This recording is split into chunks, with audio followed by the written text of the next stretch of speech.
ازيكم عاملين ايه مع بودي جيمنج؟ النهارده يا شباب هنلعب، مش هنلعب،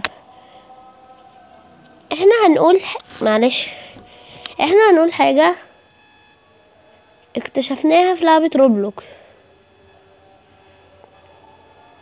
كده سامعين اكتر؟ ماشي. انا اكتشفت اسرار وحاجات غريبة عن لعبة روبلوكس. تمام، وفي قصص مرعبة عنها. يلا قبل ما نبتدي ادعمكم باللايكات والاشتراكات الكتير الحلوة. تمام، ثانية واحدة. بصوا بقى القصة اللي انا اكتشفت مكان سري في بروك هيف، بس انا مش هوريلكم دلوقتي. احنا مع بعض هنقول قصة ان في بنت اتسجنت بسبب لعبة روبلوكس. ايوه، وكمان اكتر اللعبة اللي بتخلي الناس تعمل مشاكل وقصص مرعبة عن لعبة روبلوكس هي MM2. ايوه MM2 دي هي لعبة حلوة بس بتسبب مشاكل خطيرة جدا، ودي اللي بتأدي الناس ان هي ساعات تعمل ريبورت عن العاب روبلوكس اصلا. تمام، هما في ناس بتعتبر ان هي بتسأل مش بتسألني، ساعات بتسأل لوحدها هل روبلوكس مقاطعة؟ الحقيقة لا، علشان عشان انا لما اكتشفت في جوجل ان روبلوكس مش مقاطعة. تمام، احنا عايزين نعرف اكتر. نفترض جوجل بيكذب. لا، احنا عارفين ان جوجل بيقول معلومات موثوقة، والمعلومات الموثوقة دي يعني يعني كل المنصات ساعات تكذب، الحاجات اللي في السوشيال ميديا. تمام، يعني روبلوكس مش مقاطعة. تمام، السؤال التاني الناس اللي بترد على الناس اللي بتقول روبلوكس مقاطعة، بيردوا يقولوا طب مش في ألعاب لفلسطين؟ طب والناس اللي بتعتقد ان روبلوكس مقاطعة بتقول هو ممكن يكونوا بيضحكوا علينا. لا، الحقيقة روبلوكس مش مقاطعة. تمام، طب ماشي، احنا هنقول مع بعض شوية فوازير كده تضحكنا سوا. مرة تلميذ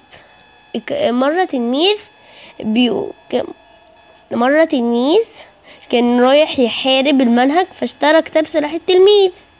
نكتة بايخة صح؟ نكتة بايخة انا عارف. ماشي، واحنا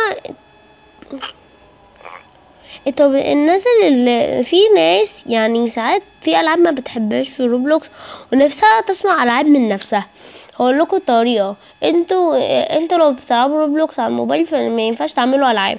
لو بتلعبوها على الكمبيوتر هتنزلوا روبلوكس استوديو.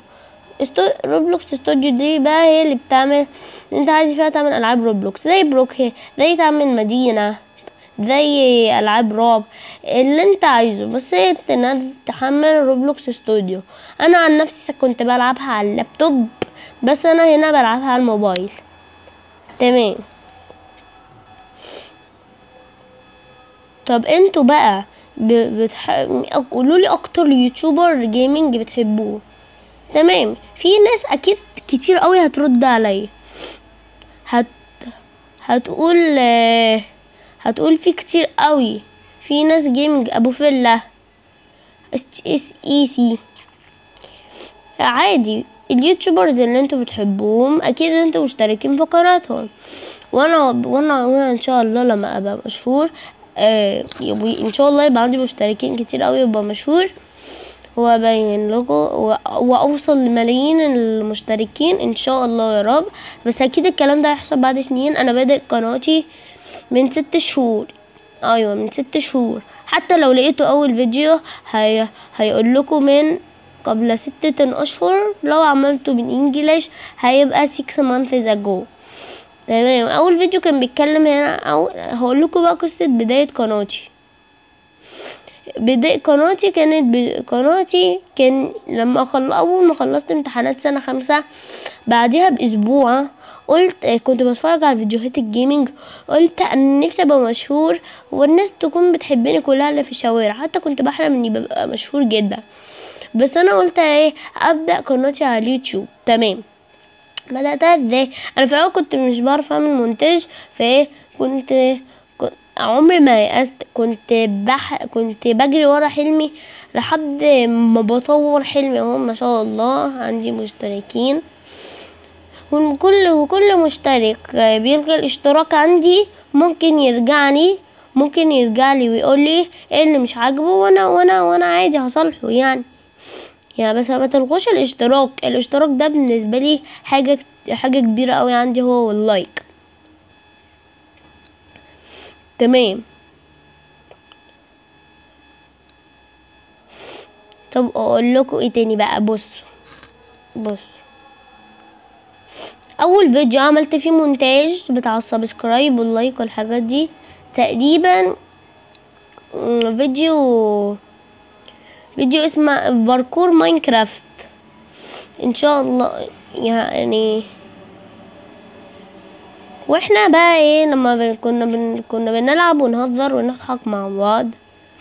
انا ساعتها كل لما اعمل فيديو جراني مش شرطش يجي انا مره عملت فيديو عن جراني الجزء التاني لما هربت عن طريق المركب.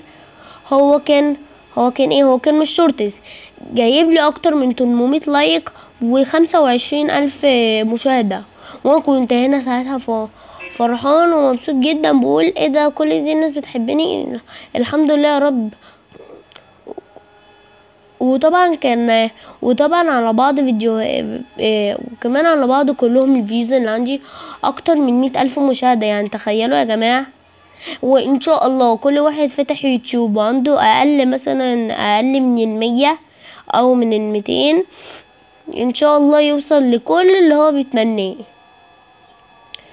تمام. وانت عايز تحقق حلمك اوعى تستسلم مهما المشتركين قالوا هيزيدوا، ما تستسلمش. تمام. انا لسه شايف امبارح فيديو بيقول ان في مكان سري في بروك هيفن. هل الكلام ده حقيقي؟ احنا ان شاء الله نجرب بروك هيفن وهنشوف هنبتدي ولا لا. يلا بينا ندخل على بروك هيفن. ما انتوا شايفين دخلنا على بروك هيفن. هنركب عجلة عادي او اي عربية، احنا يعني مش هنطول فيها قوي.